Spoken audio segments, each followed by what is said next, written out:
آج لوگ یہ کہتے ہیں کہ بد مذہبوں کا رد نہ کیا جائے.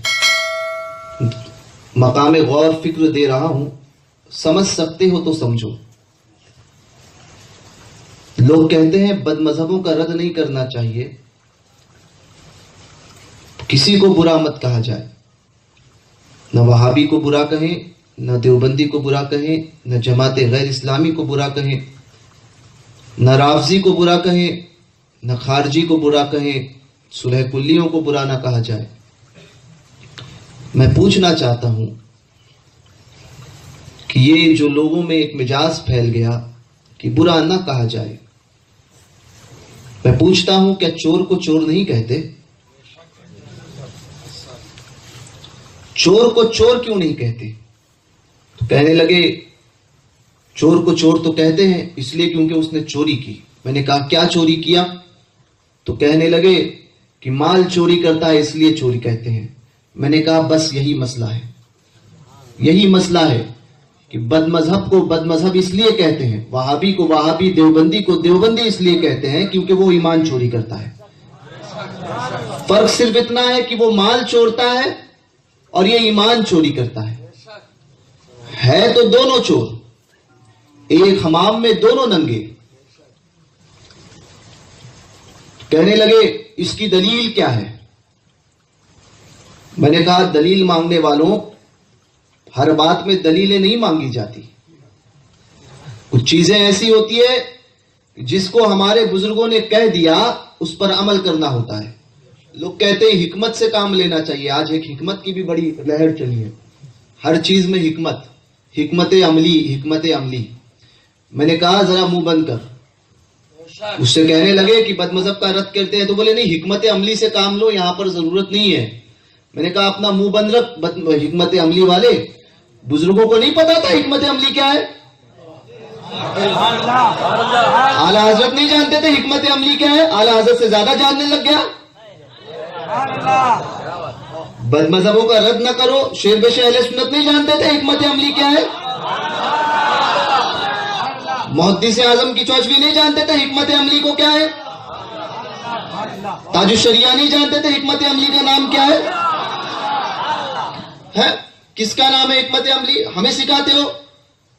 جس کو کچھ نہیں آتا وہ کہتا ہے حکمت عملی. ابے تیری حکمت تیرے پاس رکھ. ہمارے بزرگوں نے جو سکھایا وہ ہم سے بہتر جانتے تھے، اسی کے اوپر ہم کام کریں گے. ہم یہ نہیں دیکھیں گے لوگوں کے ایمان کا ذمہ یہ ہم پر نہیں ہے کہ ہم اس کو جو ہے یہ کریں. وہ اپنے ایمان کا خود ذمہ دار ہے. ہمارا کام ہے پہنچانا حق بات. مانے تو ٹھیک، نہ مانے تو وہ خود اس کا ذمہ دار. تو کہنے لگے حکمت عملی. میں نے کہا سن حکمت کے پیروکار اور حکمت کے حفاظت کرنے والے، بات سن میری. میں نے کہا نہیں. بولے آج ضرورت ہے. میں نے کہا تو زیادہ جانتا ہے بزرگوں سے. بولے وہابی کو وہابی مت کہو، دیوبندی کو دیوبندی مت کہو. میں نے کہا تو زیادہ جانتا ہے بزرگوں سے. کہنے لگا کیسے؟ بولے آپ دلیل دیجئے. میں بولا دلیل وہی مانگتا ہے بار بار. میں نے کہا پیدا ہونے کی دلیل دیتے ہو؟ تو بولے نہیں. میں نے کہا وہ کیسے نہیں دیتے؟ وہ کیوں نہیں دیتے؟ کہنے لگا دلیل چاہیے نا. دلیل آج ہر ایک کو دلیل چاہیے ہوتی ہے. کوئی بات بتاؤ تو بولے دلیل کہاں ہے. میں نے کہا ہر چیز کی دلیلیں نہیں مانگی جاتی. کچھ باتیں اپنے بزرگوں کی بات کو جو ہے اس پہ اعتماد کیا جاتا ہے. میں نے کہا پھر بھی سن دلیل.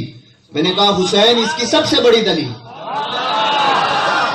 امام علی مقام اس کی سب سے بڑی دلیل. بولے کیسے؟ میں نے کہا سنو، امام علی مقام کس کے مقابلے میں آئے تھے؟ کوئی دیوبندی تھا؟ کوئی وہابڑا تھا؟ کوئی جماعت غیر اسلامی تھی؟ کوئی رافضی تھا؟ کوئی خارجی تھا؟ کوئی نہیں تھا. کلمہ پڑھنے والے لوگ تھے، رسول کو ماننے والے لوگ تھے، اذان دینے والے لوگ تھے. کوئی ایسا فرقہ تھا جو اسلام سے خارج ہوا تھا تو کہیں گے نہیں، کلمہ پڑھتے تھے. میں نے کہا امام کیوں بولے؟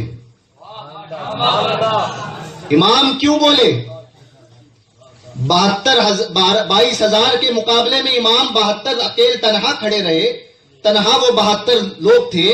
22,000 کے مقابلے میں، پوری یزیدی فوج کے مقابلے میں امام تنہا کھڑے، یزید کے خلاف امام تنہا کھڑے ہوئے. کیوں کھڑے ہوئے؟ یزید کوئی وہابی تھا؟ دعوی نبوت کیا تھا اس نے؟ کچھ نہیں کیا. تو میں نے کہا یزید ایک فاسق و فاجر تھا، یزید فاسق و فاجر تھا. امام نے فاسق کی بیعت کو قبول نہیں کیا. امام نے بتا دیا کہ سامنے فاسق آیا تو اس کو قبول نہ کرنا. تو ہمارے امام حسین کے ماننے والے بزرگان دین یہ کیسے قبول کر سکتے ہیں؟ جب فاسق کو امام نے نہیں قبول کیا تو بد مذہب کو ہم کیسے قبول کر سکتے ہیں؟ سمجھ رہے ہو بات؟ جب سامنے فاسق آیا تو فاسق کو فاسق کہنا یہ امام کی سنت ہے. فاسق کے فسق کو آج کو لوگ کہتے ہیں کس کی سنت ادا کرتے ہو؟ میں نے کہا امام کی سنت ادا کرتے ہیں.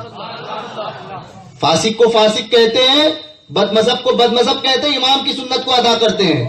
اس لیے کہ امام نے تو فاسق کو فاسق کہا تھا، یزید کے فسق کو قبول نہیں کیا، اور تم وہابی کی وہابیت کو قبول کرتے بیٹھے ہو اور کہتے امام حسین کے نام کے، امام حسین کے عاشق ہیں.